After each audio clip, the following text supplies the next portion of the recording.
오늘 우리에게 주시는 하나님의 말씀은 마태복음 13장 44절에서 46절의 말씀입니다. 신약 23면에 있습니다. 오늘 우리에게 주시는 하나님의 말씀은 마태복음 13장 44절에서 46절의 말씀입니다. 최정희 집사님께서 나오셔서 성경 봉독해 주시겠습니다.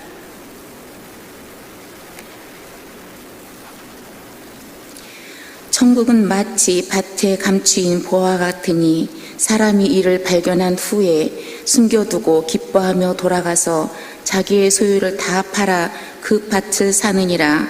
또 천국은 마치 좋은 진주를 구하는 장사와 같으니 극히 값진 진주 하나를 발견하며 가서 자기의 소유를 다 팔아 그 진주를 사느니라. 아멘. 기도하겠습니다. 전지전능하신 아버지 하나님, 지난주일 맥주 감사주일로 하나님께 영광 돌리며 이웃과 나눈 이웃사랑 초청잔치를 통해서 또 그들의 향기를 나타내게 하심을 감사합니다. 한 주간 동안도 저를 불꽃 같은 눈동자로 지켜주시고 토요일 온 가족 새벽기도 주님 앞에 나와서 예배하도록 인도하여 주심을 감사합니다. 예배한 심령 한 분 한 분이 말씀 안에 주님 만나게 하여 주시고 내 삶의 방향이 오직 주님으로 유턴함으로 말미암아 묶였던 걸 풀려지게 하시고 승리하는 한 분 한 분 되게 하여 주시옵소서. 부조한 종을 세우시고 주의 말씀을 전토록 하셨사온즉 인간의 허물은 죄의 불로 가리시고 보혜사 성령께 치오셔서 기름 부어주시고 주의 말씀을 올바로 대언하여 아버지 영광을 드리는 우리 모두가 되게 하여 주시옵소서. 우리 주 예수 그리스도의 이름으로 감사하며 기도하옵나이다. 아멘. 현대인들의 가장 불행이 뭐라고 생각합니까? 여러 가지 있을 수 있지만 현대인들의 불행은 깨달음이 없다고 하는 겁니다. 똑같은 상황을 보면서 깨닫지 못하기 때문에 우리는 어떤 길을 가게 되고 또 올바른 길을 가지 못해서 실패할 때가 참 많습니다. 전쟁을 일으킨 사람도, 전쟁의 공포 가운데 있는 사람도, 사고한 사람도, 세상에 있는 사람들이 깨달음이 없다 보니까 다 넓은 길 가다가 망하고 말았어요. 신앙생활도 마찬가지입니다. 깨달음이 없다 보니까 믿는 것 같지만 올바로 믿지 못합니다. 자기 아집에 빠져버리고요, 무소속 신앙을 살다 보니까 열심히 믿는 것 같은데도 불구하고 열매 없는 삶을 살 때가 참 많다고 하는 겁니다. 수년 전에 신안 앞바다에서 고려때 청자가 이제 신안 앞바다에 거대했어요. 수많은 청자 도자기가 나왔는데 나라에서 문화재 지정했기 때문에 개인적으로 보물을 찾으려고 했던 사람들의 수가 허탕되고 말았습니다만은 이 쥐 없는 보물을 찾고 있는 사람이 얼마나 많은지 모릅니다. 보물을 찾아다니는 사람들의 공통점이 뭐냐면 올인한다고 하는 거예요. 그래서 내가 보물을 발견하면 내가 그동안 투자했던 것보다 몇십 배, 몇백 배 나온다. 그래서 보물 찾기 위해서 자기의 모든 걸 올인하게 됩니다. 보물을 우리가 추구하는 가치라고 생각한다고 한다면 우리 모든 사람이 보물을 찾는 사람이라고 할 수 있습니다. 각 사람마다 가치가 다르고요, 찾는 보물이 다를 겁니다. 그래서 어떤 사람은 평생 이 보물을 찾기 위해서 수고한 사람도 있고 어떤 분은 이미 운 좋게도 보물을 찾은 사람도 있을 거예요. 또 어떤 보물에 따라서 보물 찾기 아직 끝나지 않을 수도 있고 찾으면 찾을수록 그 값진 보물에 다가가는 수도 있을 겁니다. 오늘 본문의 말씀은 예수의 보물에 대해서 이야기를 하는데 천국은 보물과 같다 그렇게 말했어요. 뭐가 보물과 같다? 천국이 보물과 같다 말씀하셨어요. 첫 번째 비에 나온 사람은 아마 이제 소작농인 것 같아요. 그래서 이분이 남의 밭을 빌려서 이제 이 밭갈이를 하면서 살아가게 되는데 이분은 보물을 찾려고 하는 것도 아니고 일확천금이 이 밭에서 나올 줄 상상도 못했는 사람입니다. 그런데 어느 날 곡괭이로 밭을 가운데 딱딱하게 뭔가 걸렸어요. 이게 뭐지? 그러고 탁 파보니까 이 괴짝이 하나 나왔는데 거기를 열보니 각종 보물이 가득 차 있었어요. 얼마나 기절했겠어요? 여러분 같으면 어떻게 할 것 같아요? 이분은 그걸 다 다시 땅에 묻었습니다. 그리고 집에 돌아가서 있는 거 없는 거 다 재산을 팝니다. 그분 소장농일 때 팔아봤지 얼마나 되겠어요? 막 팔고 그럴 때 아내가 아니 당신 미쳤냐고 왜 그러냐고 그럴 때 잔소리 말고 좀 기다리라고 그러면서 이분은 달러비까지 해서 이 밭을 사게 됩니다. 왜 그러냐면 이분이 밭을 산 것은 밭을 산 것이 아니라 그 안에 있는 보물을 샀기 때문에 그렇습니다. 만약에 그 밭에 있는 보물을 발견했지만 내 밭이 아니면 보물을 발견했을 때 밭 주인이 내 것이라면 꼼짝없이 당하지 않아요? 그래서 이분은 이 보물을 사기 위해서 자기의 있는 것 다 팔아갖고 달러비까지 해서 이걸 사게 됐다고 하는 겁니다. 이런 관습이 어디서 오게 됩니까?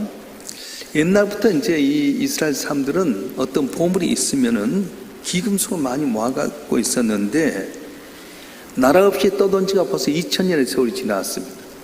그래서 각각 나라들이 공격을 해오게 되면 금방 가야 될 텐데 뭐 집을 팔 수 있겠습니까? 밭을 팔 수 있겠습니까? 그래서 기금속을 모아다가 중요한 곳에 심었다고 하는 거예요. 자, 이런 관습이 어디서 왔냐면 이스라엘 백성들이 출애굽하게 될 때에 그들이 막 6월절에 기적소리 나가게 될 때 이웃 애굽 사람들에게 막 은금을 막 모았어요. 그리고 광야에 나갔을 때 거기서 이렇게 성막을 지을 때도 금을 내놓기도 하고요. 또 아론을 통해 금송아지 만들 때 금을 내놓은 거 보게 되면 그분들은 이 기금속에 대해서 관심이 많이 있었던 것 같습니다. 그래서 그들은 항상 기금속을 모으고 살았어요. 가나안에 정착한 다음에 이제 외적 때 침입이 오다 보니까 그때 어떻게 합니까? 집을 팔기도 하고 땅을 팔기도 시간이 걸리기 때문에 항상 이렇게 이 이스라엘 백성들은 이렇게 기금속을 갖고 다니는 습관이 있었어요. 그런데 평안할 때 같으면 괜찮지만은 장롱성이 일어나도 괜찮지만 갑작스럽게 유세 침략해 오면 어떻게 합니까? 그래서 이 기금속을 어디다 두냐고 땅에다 숨겨서 귀한 곳에 숨어놨습니다. 어쩔 때는 땅에다 숨겨놨는데 그 사람 죽어보니 못 찾잖아요. 어떨 때는 하도 여기다 묻었다 누가 보지 않을까 또 다른 데 묻었다 또 이렇게 하다가 그러다가 정작 어디다 숨기도 몰라버린 거예요. 그리고 거기 숨겼는데 치매기가 걸려서 잃어버릴 수도 있잖아요. 그래서 밭에는 항상 이렇게 보이지 않는 보물이 숨겨 있었습니다. 이 소장농도 밭을 가다가 이 보물을 발견하게 됐는데 여러분 예수님께서 비유할 때도 한 달란트 받은 자가 그 한 달란트 땅에 숨겼다는 것도 바로 이런 의미에서 나왔던 것이었어요. 그런데 오늘 보물을 숨겨두고 아무도 가르쳐주지 않고 있다가 그 밭을 사가지고 이제 자기 걸 만들었다고 하는 겁니다. 여러분 혹시 여러분 오늘 주말 농장 같은데 혹시 땅에 보물이 숨어져 있나 싶어갖고 주말 농장 가서 많이 패지 마시고 우리나라는 그런 일이 없으니까 우리나라는 기금속을 땅에 묻은 일은 별로 없어요. 근데 이스라엘은 그게 참 많았지 않습니까? 자, 주인 없는 보물을 찾은 사람 이번 보물을 찾은 것에서 그 기쁨이 충만했습니다. 어떻게 해서 그런 겁니까? 모든 걸 다 갖다 올인해서 되게 됐다고 하는 겁니다. 또 한 보물의 이 비유는 뭐냐면 진주의 비유였어요. 진주 장사가 있었습니다. 좋은 진주를 사다가 다 이렇게 팔기도 하고 모으기도 했는데 어느 날 아주 진주와 좋은 진주를 봤어요. 집에 돌아서 보니까 잠을 자도 그것이 떠오르게 되고요. 밥을 먹을 때 그 진주가 생각나게 되고요. 그 주위에 영롱한 빛이라든가 모양이 너무너무 좋잖아요. 여러분 고기도 맛본 사람이 안다고 저 같은 사람은 진주가 뭐 좋은지 나쁜지 그것이 그것까지만은 진주 장사들은 너무너무 좋으니까 이것 때문에 잠을 자지 못하는 거예요. 그리고는 어떻게 하는 겁니까? 일을 저지른 겁니다. 자기 집에 있는 모든 그동안 모았던 것 다 팔아가지고 그 진주를 샀다 그렇게 이야기하는 거예요. 자, 그러면 이 두 가지 비유를 뭘로 표현하게 됩니까? 천국은 바로 이 보물과 같다, 진주와 같다 그렇게 말씀하는 거예요. 여러분, 이 밭의 보물을 찾은 사람과 진주 장사가 진주를 보면서 했던 행동이 뭔지 아세요? 즉각 행동했다고 하는 겁니다. 일을 저질러 버린 거예요. 그래서 예수께서는 천국이 바로 이 보석과 같다, 그리고 구원이 바로 이 진주와 같다 이렇게 말씀합니다. 아무리 좋은 것 누리고 아무리 갇힌 것 가지고 있어도 천국 발견하고 그걸 깨닫게 된다면 이전에 가지고 있는 것이 아무것도 아니라고 하는 거예요. 우리가 청년 사울에 대해서 이야기하는데요.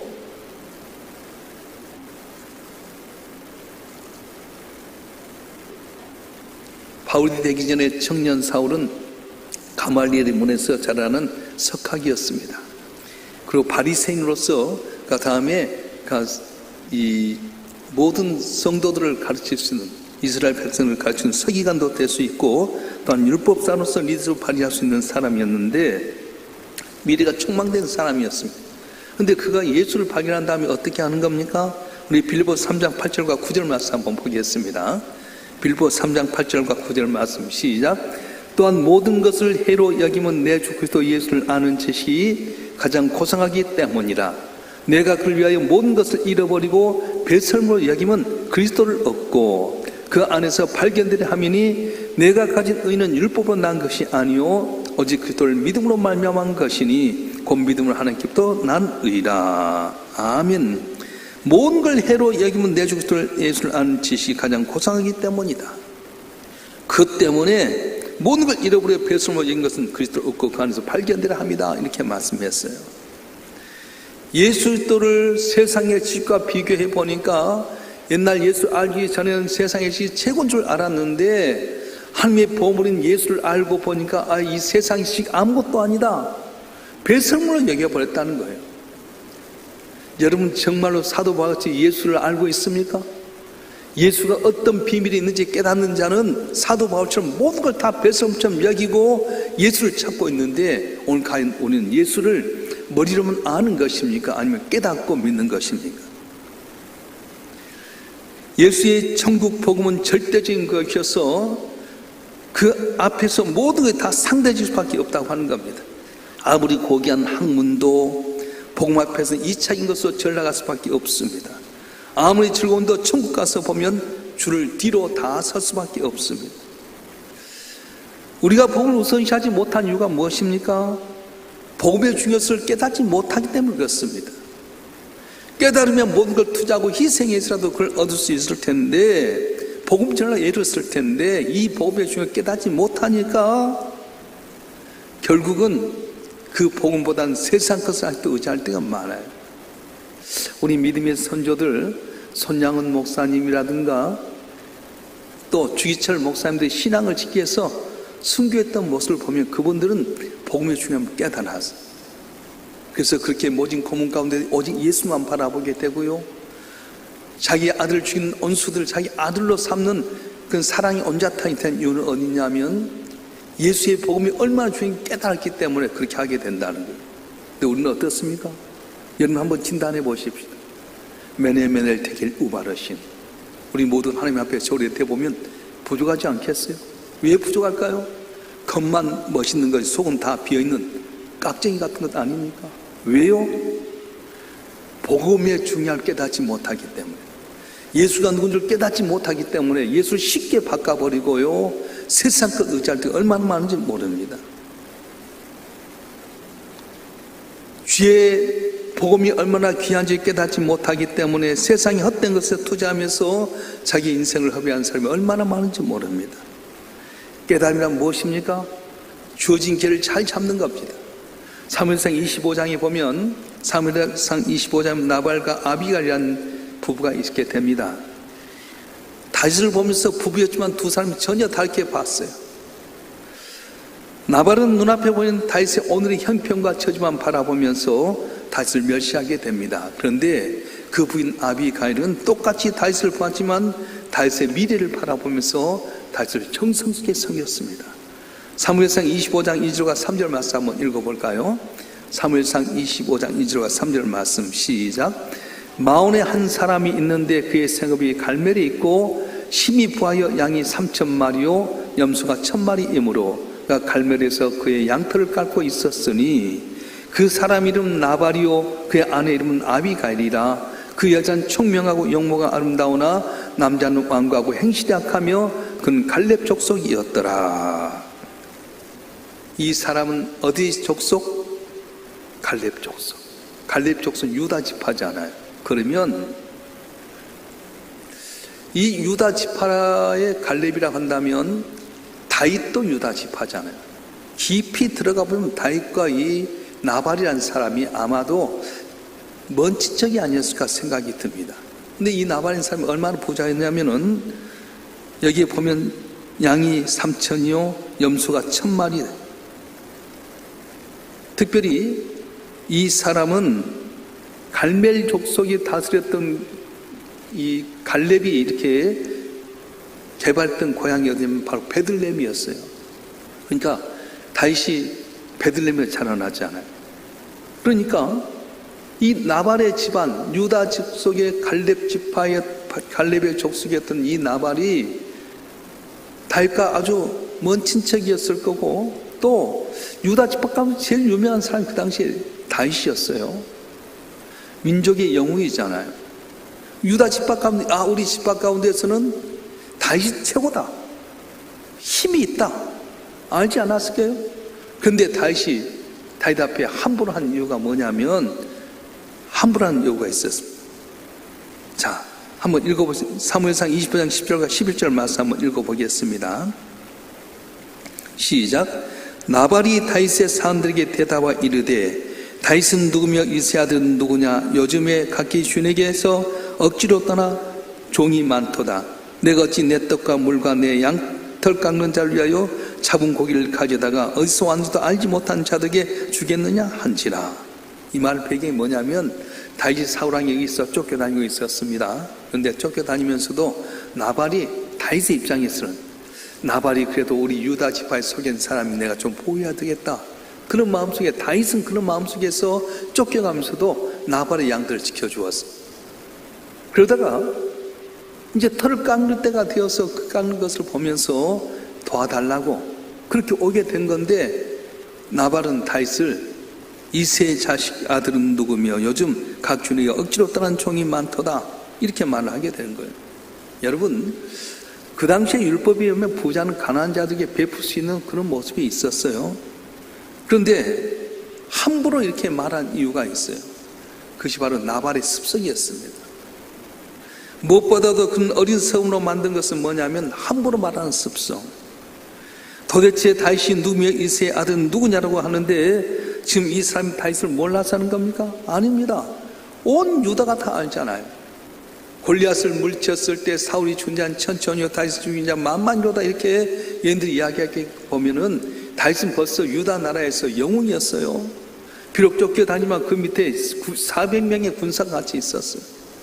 그러면 그래도 자기 집안보다 유명한 사람이잖아요. 근데 덜컥 어떻게 말하냐면 입에 습관적으로 이새의 아들이 누구냐?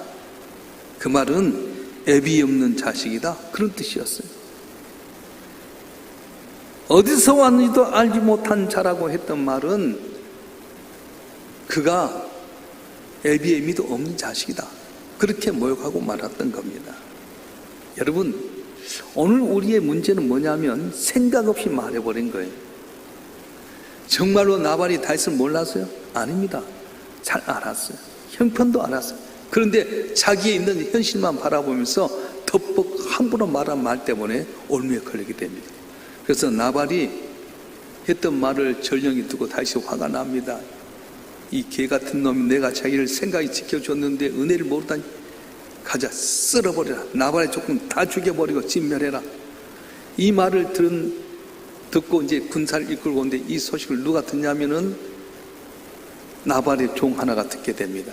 나발의 종 가운데 하나가 아비가일에게서 말하게 되는데, 사무엘상 25장 14절 17절에 있는 말씀 제가 한번 읽어보겠습니다. 다윗이 우리 주인에게 무난하러 광야에서 전령을 보냈는데 주인이 그들을 모욕하였나이다. 우리가 들에서 그들과 상종할 동안에 그 사람들이 우리를 매우 선대하였으므로 우리가 다치거나 이런 것이 없었습니다. 우리가 양을 지키는 동안에 그들이 우리와 함께 있어 밤낮 우리에게 담이 되었습니다. 그런즉 이제 당신은 어떻게 할 줄 알아 생각하실지니 이는 다윗이 우리 주인과 주인의 온 집을 향하기로 결정하였습니다.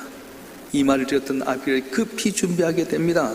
떡 200덩어리와 포도주 2가죽 부대, 또 잡아서 요리한 양 5마리와 볶은 곡식 5쏘와 건포도 백성이와 무화과 뭉치 200개를 가져다가 나귀에 실어서 종들로 하여금 먼저 다윗에게 보냅니다.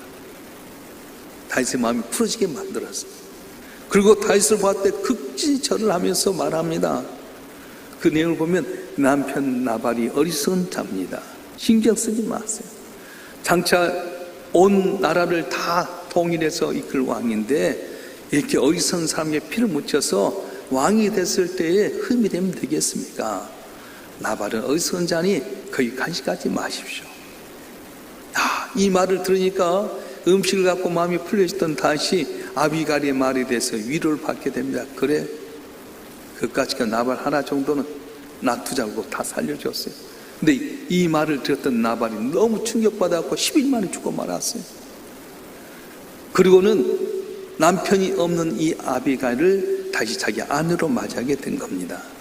여러분, 똑같은 상황 가운데서 깨닫는 자와 깨닫지 못한 자의 차이 바로 여기 있습니다. 오늘 내 넉넉한 부양만 생각하고 앞에 보이는 사람에 대해서 웃었다고 함부로 하는 사람은 멸시천대 받는 거예요. 그런데 지금 내 앞에 있는 사람이 부족하고 미약할지라도 가능성 보고 사랑하면 복이 있다고 하는 거예요. 할렐루야. 예수가 십자가에 못 박혀 죽을 때 다 멸시천대하고 말았습니다. 십자가에 못 박힌 예수가 무슨 힘냐고 다 했어요. 그런데 그 예수를 십자가에 못 박히다 부활하신 주님을 바라보면서 그를 믿는 자들에게 놀라운 은혜와 복을 주셨어요. 할렐루야. 저는 여기 명성제일교회 그 신강호 목사 그 간증을 들어보면서 참 재밌는 게 있었는데, 김사모 목사님이 전도사 때 참 어려운 교회 있었잖아요. 가난하고 시골에서 잘 먹지도 못하고 조그만 교회 있는데 한 집사님이 극진히 전사님 하면서 이렇게 상을 차리다가 식사를 대접했어요. 가능성이 하나도 없는 분이었습니다. 활짝 마르고 시골에서 그렇게 있는데 그분이 꼭 이렇게 상을 차리다 전사님 식사하세요 하며 극진히 대접을 했어요. 그러다가 이제 목사님이 이렇게 성공해갖고 미국을 갔는데, 미국 가서 봤는데 신강호 목사가 이제 와서, 목사님 제가 그때 누구 집사의 아들입니다. 아 그래? 그렇구나. 너 한국으로 돌아라. 미국에 목회를 하는데 크게 목회한 것이 그냥 했는데 와라.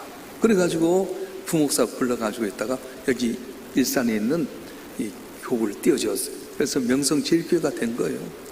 그 어머니는 김사모 목사님 철하고 아무것도 없을 때 그냥 본 것이 아니라, 앞으로 하나님께서 세운 종이다, 하나님이 세우신 종이다, 앞으로 어떻게 될지 모르지만 난 주의 말씀처럼 종이다 해서 잘 섬겼더니 나중에 그 아들 때 복을 받는 거 있잖아요. 그래요. 중요한 것은 오늘 보물을 발견했던 사람과 진주를 했던 사람의 공통의 특징이 있었는데 즉시로 행했다고 하는 겁니다. 우리는 진리를 발견하면 어떻게 하면 즉시로 해야 된다고 하는 겁니다. 축구 경기를 할 때 있어서 공이 내게 오면 곧바로 공을 갖고 센터링 한다든가 슛을 한다든가 패스해야 될 텐데 몸을 뺏기고 말잖아요. 우리가 복음의 말씀을 깨달았으면 즉시 행해야 된다는 거예요. 그래서 예수께서 갈릴리 해변을 다니다가 베드로와 안드레가 그물 기는 거 보면서 말씀합니다. 한번 읽어보겠습니다. 마태복음 4장 20절 말씀 읽어보겠습니다. 시작. 그들이 곧 그물을 버려두고 예수를 따르니라. 아멘. 그들이 곧 그물을 버려두고 예수를 따르니라. 그물을 깃고 있는 베드로와 안드레에게 나를 따라오느라 사람을 낚는 어부가 되게 하려 했더니 그물 때문에 핑계대지 않고 곧 예수를 따라왔어.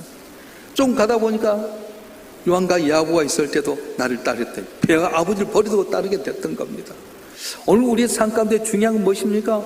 깨달으면 곧바로 해야 될 텐데 핑계댈 때가 많아요. 뭐 때문에 못합니다, 이것 때문에 안 됩니다, 다 핑계댈 때가 참 많습니다. 바른 자 여러분, 한 분 한 분 예수 그리스도가 하나님께 우리의 주신 귀한 축복의 보물을 깨닫고 그걸 진실로 믿는 저와 여러분 되길 주로 축원합니다. 말씀에 즉각적으로 순종하게 될 때 몇백 배, 몇천 배의 복 받는 은혜가 있어질 줄로 믿습니다. 우리 시간 다 같이 한번 통속 기도하십시다. 난 예수를 단지 머리면 아는 신앙이었습니까? 아니면 깨닫는 신앙이었습니까? 똑같이 예수를 바라보는데도 아비갈처럼 정말로 다윗처럼 귀하게 여깁니까? 아니면 나발처럼 천시 여기고 있는 겁니까? 잘못된 것 있다면 회개하고 오직 우리의 보물인 이 세상의 명예와 부귀보다 더 귀한 주님 내가 사랑합니다, 말씀대로 살아서 주 앞에 영광을 원합니다는 구체적인 볼 갖고 우리 통속 기도하겠습니다. 주여 주여 주여.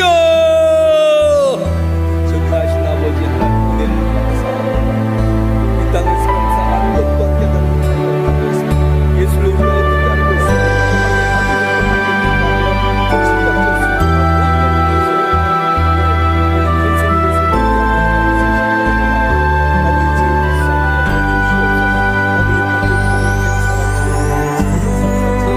정말로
인간의 생사복을 주장하신 전지전능하신 아버지 하나님, 말씀 가운데 귀한 은혜 주시오니 감사합니다.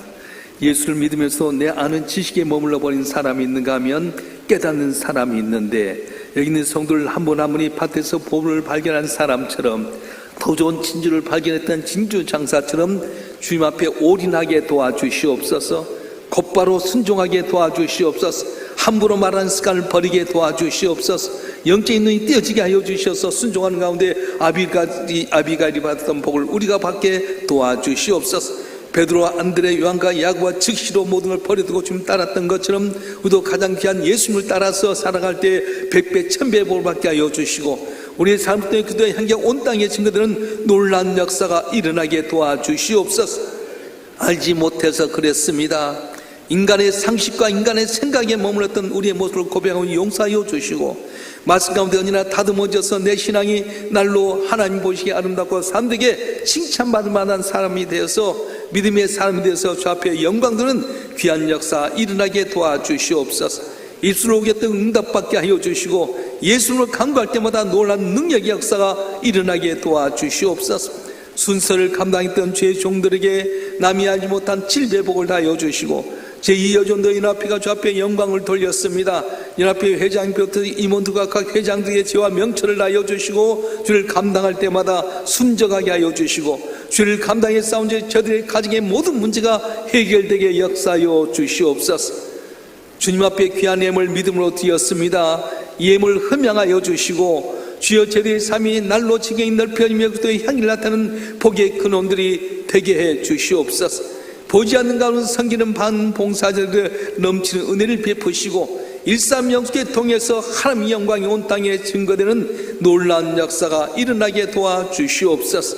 거룩하신 예수 그리스도의 이름으로 간절히 기도하오며, 이제는 우리 주 예수 그리스도의 은혜와 아버지 하나님의 극진하신 사랑과 성령님의 감화 감동 이로 충만 교통하심이 오늘도 주님 앞에 나와 예비하며 주님께 영광을 돌리는 주님의 사랑하는 자들을 한 분 한 분 위에, 이들의 가정과 성업과 남은 삶의 여정과 우리의 삶 명성교회와 우리의 조국 대한민국 위에 지금부터 영원토록 함께 하시기를 간절히 축원하옵나이다. 아멘.